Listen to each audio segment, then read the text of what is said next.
kerana suatu peristiwa yang memerlukan pertanyaan ataupun jawab. Yang memerlukan pertanyaan atau soalan yang memerlukan jawapan. Pengertian Maryam. Maryam adalah suatu ayat yang diturunkan kepada Nabi sebelum beliau hijrah ke Madinah. Biasanya di Kota Mekah. Kata Maryam berasal daripada Mekah. Pengertian Madaniyah. Madaniyah adalah suatu ayat yang diturunkan selepas Nabi berhijrah ke Madinah. Kata Madinah berasal daripada kota Madaniyah. Kota Madinah. Manakala perbezaan surah Makkiyah dan Madaniyah. Makkiyah menunjukkan kepada kaum musyrik Quraisy. Contoh surahnya adalah surah Al-Ikhlas, surah An-Nas, Al-Falaq dan surah An-Nur. Manakala Madaniyah pula yang ditujukan kepada umat Islam dan sangat berbalik Islam dan kepada ahli kitab, iaitu Yahudi dan Nasrani. Maka surahnya adalah surah Al-Maidah, surah An-Nisa dan surah Al-Baqarah.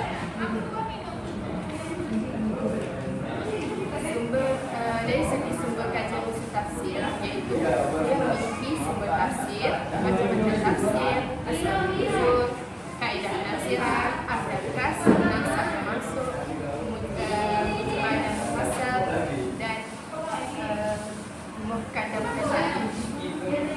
Pengajian fawaid tafsir. Fawaid tafsir adalah fawaid tafsir adalah penjelasan ilmiah yang dijadikan pedoman oleh seorang mufassir, iaitu tafsir dalam dia memahami menjelaskan Al-Quran yang secara benar.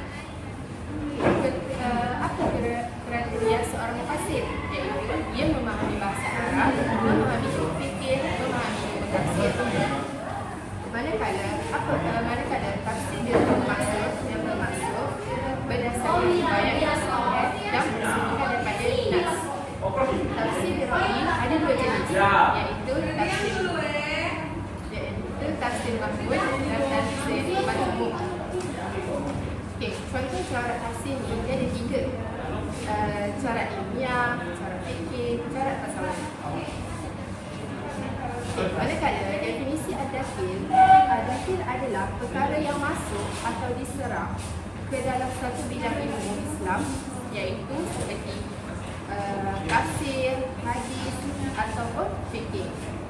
Okey, manakala faktor berkembangnya ad-dakhil ini disebabkan faktor politik, faktor kekuasaan, faktor fanatisme dan faktor pendekatan mazhab. Okey, manakala bentuk-bentuk ikhtilaf al-mufassir ini dia ada dua. Tafsir ikhtilaf tanawwu dan ikhtilaf ta'dad. Okey, siapakah tokoh moden era tafsir ni? Muhammad Abduh, Said Qutbi, Fazlur Rahman dan Rashid Rizal. Metode tafsir di era moden ni dia ada tiga. Metode tafsir Maududi, tafsir dramatik dan pendekatan kontekstual. Okey, pengertian kajian kontemporer, pendekatan atau usaha untuk memahami Al-Quran dengan mengambil kira realiti, isu semasa dan cabaran umum. Apa itu pembukuan tafsir? Proses penulisan dan penyusunan ilmu tafsir dalam bentuk kitab atau dokumen rasmi. Kesan positif pembukuan tafsir iaitu memudahkan penyebaran dan pengajaran serta perbandingan antara maksud dan ra'i. Apa itu tafsir takwili? Menafsirkan ayat secara detail, aspek bahasa dan juga hukum dan makna. Apa itu tafsir ijmali? Penafsiran Al-Quran secara ringkas dan umum. Apa itu tafsir muqarrar? Memandingkan berbagai pendapat utama dalam menafsirkan ayat tertentu. Apa itu tafsir maududi?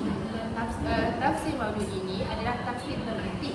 Dia juga berdasarkan sesuatu tema ataupun tajuk yang tertentu.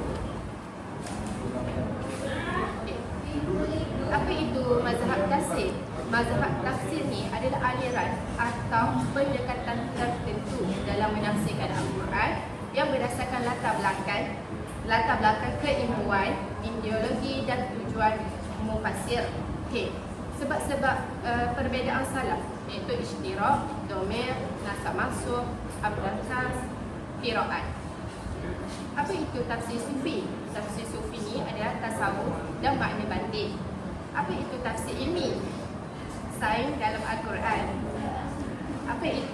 Seterusnya, apa itu tafsir fikih? Tafsir fikih ni adalah hukum Islam seperti ibadah, muamalah dan jenayah. Okey.